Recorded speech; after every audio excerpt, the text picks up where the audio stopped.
வெற்றி பெற வேண்டுமெனில் புத்தகம் எனும் அருவாயுதத்தை பற்றிக் கொள்ள வேண்டும் என்று முதலமைச்சர் மு.க.ஸ்டாலின் தெரிவித்துள்ளார். சென்னை நந்தனம் OMCA மைதானத்தில் 49வது புத்தக காட்சியை முதலமைச்சர் ஸ்டாலின் தொடங்கி வைத்தார். தற்காலிக திருவள்ளுவர் சிலையை திறந்து வைத்து 6 படைப்பாளிகளுக்கு பொற்கழி விருதுகளை முதலமைச்சர் வழங்கினார். விழாவில் பேசிய முதலமைச்சர் மு.க.ஸ்டாலின், அறிவு புரட்சிக்கான கருவிதான் புத்தகங்கள் என்றும், தமிழ்நாடு செழிக்க புத்தகங்களை கையிலிடுங்கள் என்றும் கேட்டுக்கொண்டார். தினமும் 1 மணி நேரமாவது படிக்க வேண்டும் என்று கூறிய முதலமைச்சர் மு.க.ஸ்டாலின், படிக்க படிக்க எண்ணங்கள் வளரும், வளர்ச்சிக்கு உதவும் என்று தெரிவித்தார். தனக்கு பரிசாக கிடைத்த 4 லட்சம் புத்தகங்களை தேவைப்படுவோருக்கு வழங்கியுள்ளேன் என்றும் அவர் கூறினார்.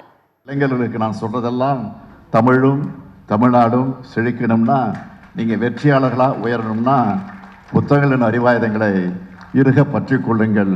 வெளிநாடுகளுக்கு போறப்போ அங்க பூங்காக்கள், பயணங்கள்னு பொது இடங்கள்ல நிறைய பேர் புத்தகங்களை படிச்சுக்கிட்டே போகிறத நான் பார்ப்பது உண்டு. நீங்களும் பார்த்துருப்பீங்க. ஆனால் இங்கே அந்த நிலைமை இல்லை. இது மாறணும். உங்களோட சிந்தனைகள் வளர வளரத்தான் நம்ம தமிழினத்தோட வளர்ச்சி மேல் நோக்கி போகும். போராடி போராடி இந்த நிலைமைக்கு உயர்ந்து வந்திருக்கிறோம். இங்கேருந்து நாம் முன்னாடி தான் போகணும். யாரும் நம்ம வீழ்த்த அனுமதிக்கக்கூடாது. அதனால் தினமும் 1 மணி நேரமாவது படிக்கிற பழக்கத்தை வளர்த்து கொள்ளுங்கள். தென்னிந்திய புத்தக விற்பனையாளர் மற்றும் பதிப்பாளர் சங்கம் சார்பில் நடைபெறும் இந்த 49வது சென்னை புத்தக காட்சி வரும் 21ஆம் தேதி வரை நடைபெறுகிறது. புத்தக காட்சியில் 1000 அரங்குகள் அமைக்கப்பட்டுள்ளன. புத்தக காட்சியை பார்வையிட அனுமதி இலவசம் என்று பாபாசி தெரிவித்துள்ளது.